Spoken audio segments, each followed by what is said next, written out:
किसी भी चुनाव के नतीजों को सिर्फ हार या जीत के चश्मे से देखना मतलब कहानी का सिर्फ एक हिस्सा देखना है।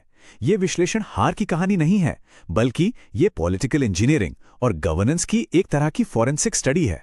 हम सिर्फ ये नहीं देखेंगे कि क्या हुआ, बल्कि हम ये भी समझेंगे कि ऐसा क्यों हुआ और भविष्य में इसे कैसे बदला जा सकता है। तो चलिए इस विश्लेषण की जमीन तैयार करते हैं मध्य प्रदेश में सांवेर विधानसभा क्षेत्र में। क्योंकि कोई भी चुनाव क्षेत्र सिर्फ नक्शे पर बने नंबर नहीं होते, वो जीते जागते समुदाय होते हैं जिनकी अपनी उम्मीदें होती हैं, अपनी चुनौतियां होती हैं। तो यहां हमारा मकसद बिल्कुल साफ है, हार के पीछे की हर एक वजह को परत दर परत खोलना, ताकि भविष्य में एक मजबूत जीत की नींव रखी जा सके। तो चलिए इसमें और गहराई से उतरते हैं। हम एक सिस्टम से आगे बढ़ेंगे। पहले जमीनी हकीकत को महसूस करेंगे, फिर नतीजों का पोस्टमार्टम करेंगे, इतिहास से कुछ जरूरी सबक सीखेंगे और आखिर में वापसी के लिए एक ठोस रोड मैप तैयार करेंगे। देखिए, कोई भी राजनीतिक रणनीति बनाने से पहले उस जमीन को समझना पड़ता है जहां उसे लागू करना है। सांवेर के लोग कौन हैं, उनका इतिहास क्या है और एक अनुसूचित जाति आरक्षित सीट होने के नाते इसकी अपनी राजनीतिक पहचान क्या है, आइए देखते हैं। मतलब ये एक ऐसी सीट है जो राजनीतिक तौर पर बहुत ही ज्यादा सक्रिय है।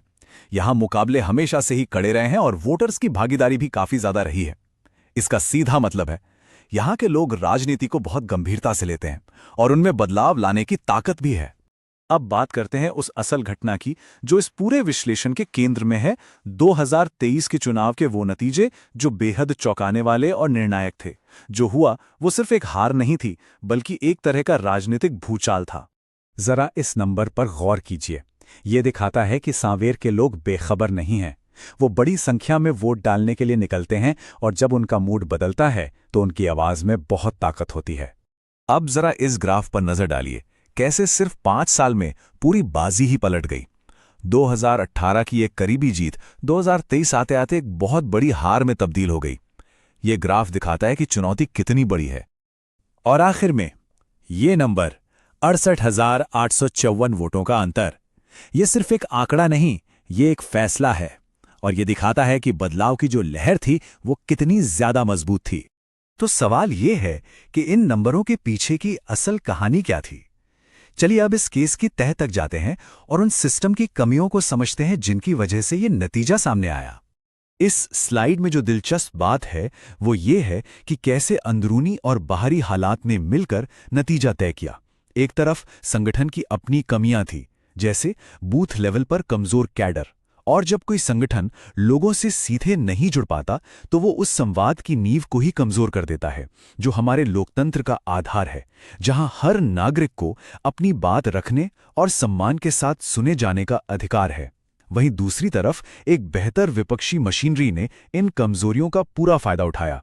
और यह समझना बहुत जरूरी है कि ये बड़ी बड़ी रणनीतिक गलतियां असल में लोगों की रोजमर्रा की जिंदगी से जुड़ी थीं। चुनाव हमेशा जमीनी मुद्दों पर ही जीते और हारे जाते हैं, पानी, सड़क, बिजली और रोजगार। अच्छा, अब थोड़ा पीछे हटकर एक बड़ी तस्वीर देखते हैं। 2023 का नतीजा कोई अचानक हुई घटना नहीं थी, ये एक लंबे और उतार चढ़ाव वाले इतिहास का हिस्सा थी। पैटर्न को समझना ही भविष्य की कुंजी है। इस टाइमलाइन को देखिए, दशकों से ये सीट दोनों पार्टियों के बीच एक पेंडुलम की तरह झूलती रही है। इसमें एक सिलावट फैक्टर साफ नजर आता है, जहां उम्मीदवार के प्रति व्यक्तिगत वफादारी ने कई बार पार्टी की सीमाओं को लांघा है और इस इलाके की राजनीति को एक नया आकार दिया है। और यही बात हमें इस कथन तक ले आती है, ये एक पुनर्संरेखण है। मतलब वोटर्स के एक बहुत बड़े हिस्से ने अपनी वफादारी को बुनियादी तौर पर बदल दिया है। ये सिर्फ एक चुनाव का ट्रेंड नहीं है, ये एक गहरा बदलाव है। तो ठीक है, हमने समस्या को तो समझ लिया, अब बात करते हैं समाधान की। यहां से हम उस मल्टी डायमेंशनल स्ट्रैटेजी पर नजर डालेंगे जिसके जरिए उस खोए हुए जनादेश को दोबारा हासिल करने की योजना बनाई गई है। वापसी की ये रणनीति 4 मजबूत खंभों पर खड़ी है: चुनावी, संगठनात्मक, नैरेटिव और संसाधन। ध्यान से देखिए, इसमें खास बात यह है कि हर खंभा विश्लेषण में पहचानी गई एक खास कमजोरी को दूर करने के लिए बनाया गया है।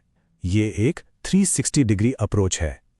और हां, ये कोई हवाई किला नहीं है, ये जमीन पर उतारने वाला एक एक्शन प्लान है जिसे टाइम बाउंड बनाया गया है। 90 दिनों की ये सीढ़ी इस बड़ी स्ट्रैटेजी को असलियत में बदलने का एक प्रैक्टिकल तरीका है, जिसे जमीन पर असल जुड़ाव पैदा करने के लिए डिजाइन किया गया है। इस पूरी नई कहानी का आप कह सकते हैं जो दिल है वो यही है, स्वाभिमान। ये लोगों के आत्मसम्मान से जुड़ने की कोशिश है, उन्हें ये बताने की कोशिश है कि उनकी गरिमा और उनके मुद्दे सबसे ज्यादा मायने रखते हैं। तो अब हम आगे की राह देखते हैं। आने वाली चुनौती सिर्फ सीटें जीतने की नहीं है, ये चुनौती है गवर्नेंस के जरिए, शासन के जरिए विश्वास को दोबारा बनाने की। एक ब्लूप्रिंट तो बस एक शुरुआत है, असली काम तो भरोसा जीतना है। ये एक बहुत बड़ा सवाल है, क्योंकि कोई भी प्लान कामयाब तभी होता है जब उसे लागू करने वाले लोग वोटर्स का भरोसा जीतें। और आज के जमाने में भरोसा जीतने का मतलब सिर्फ वादे करना नहीं, बल्कि लोगों की निजता का सम्मान करना भी है। उनकी जानकारी, उनकी सहमति, ये सब भरोसे की नींव हैं। और आखिर में एक बात जो हमेशा याद रखनी चाहिए, जनादेश कमाया जाता है हर एक दिन, लगातार सेवा और समर्पण के साथ। ये कोई एक बार की घटना नहीं है, ये एक निरंतर चलने वाली प्रक्रिया है। अगर आप भी एक जन केंद्रित नेता बनकर अपने निर्वाचन क्षेत्र का उत्थान करना चाहते हैं, तो blueprintstrategies.ai से mgr@blueprintstrategies.ai पर संपर्क करें या 08042041602 पर कॉल करें। उद्देश्य, राजनीति से परे।